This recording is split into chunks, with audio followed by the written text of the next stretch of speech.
So for one of my online design students, today I made a quick top review car sketch, and as you saw, the first sketch did not come out really well. So I traced the same sketch and I start trying to make better proportions, first of all, and also trying to make this kind of sports car a little bit more dynamic than the one I did. So here I am trying to define, in the right top view perspective, the right proportions to think about a design, a creative idea.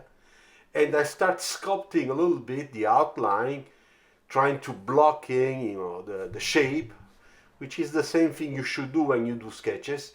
We basically don't have a real idea in this moment, but we try with some lines, some proportions, to see if there is something that has a hope of becoming something interesting.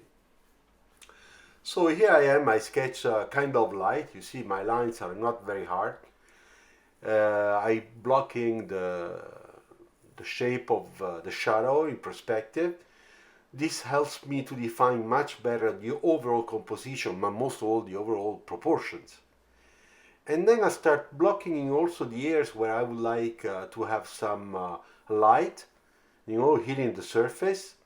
And I try to define also in the front face how big could be the graphics of the front light, that of course will be full LED and with the super high technology we have today. And then I take care of my belt line because this helps a lot the proportion of the side view. And then that top, the top line of the roof that gives me that feeling of horizontal stretched, body. And now it's the critical part. It's how I make this windshield, because I want it to be aero, of course, and I want to make sure that I get still a kind of a long hood, engine hood, so that I can have a cabin backward and have this very dynamic look. So here I am starting to blocking the shape, the back. The back will be much more direct, much straighter shapes, and the front a little bit softer, even if still has to have some geometrical clean shapes that go very well with the overall design. And then I start making some shading, because now I have to understand what I'm doing in terms of shapes, the section. So here I am putting my basic value and clean up a little bit of that rocker panel highlight area. And now I can see, now I have my idea. Now the only thing that I have to do is to make this look better, So first of all, let's fix the wheels to put the right size, because they were a little bit small. So I'm increasing the diameter of those wheels. I put a little bit of wheel well. That always helps to understand and appreciate better, the overall proportions, because we always have suspensions. Therefore, we have a wheel well. And then I define better the outline in perspective, so that I can see the whole car now. Now I can see the car, I know what I'm doing now. That's good. Sometimes we don't know what we do. I put some shading on my glass reflection, always with the intention of blocking in the shapes, the main shapes, and see better. I can read better what I do. Now I have my bone line, my reflection side line, and I have the proportions. Now I can say that that's okay, that's not bad. So it's a good starting point. And from now on, I will just try to blocking everything, trying to give a better shading, better line quality, putting some details, so that the sketch becomes a little bit more credible. And it's also more fun, more fun to do, because every time we do sketches, we must have fun.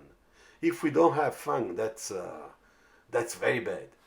So here I am. As you can see, I'm still very fuzzy. kind of quick.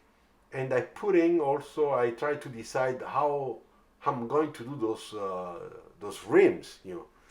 So I start with those two ellipses that are smaller because I'm dividing the shape, you know, dividing the shape and the proportion of the wheels. I'd like to have some shading in there to give a little bit of more 3D, three-dimensional effect. So I decided that I will make those wheel rims design just like a spoon, you know, like a spoon. So they will be negative.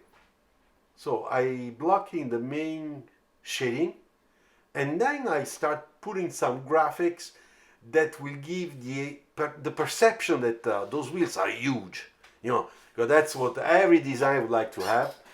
That give that feeling that everything is so big, you know, big wheels, really cool, you know, 50 inches.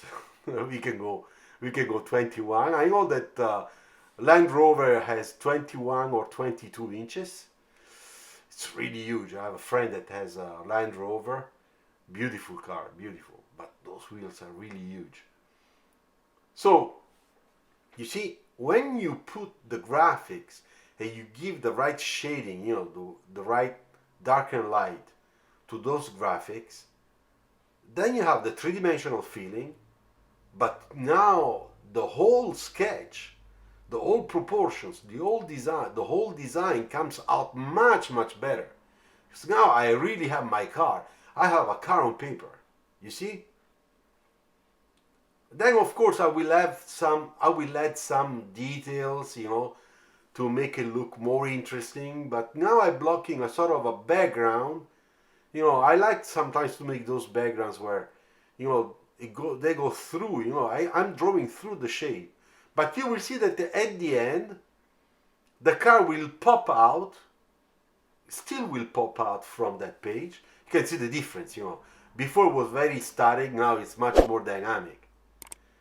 So you see, look at the difference in terms of shapes according to what I did before and how I corrected and really got, you know, the design, you know, got the idea. Before I was stuck. I didn't like it, so I stopped. I said, what the hell I'm doing? So retracing it, it came out something really, really nice. And here with all details. If you love this, if you like this video, put your like. Thank you. Ciao.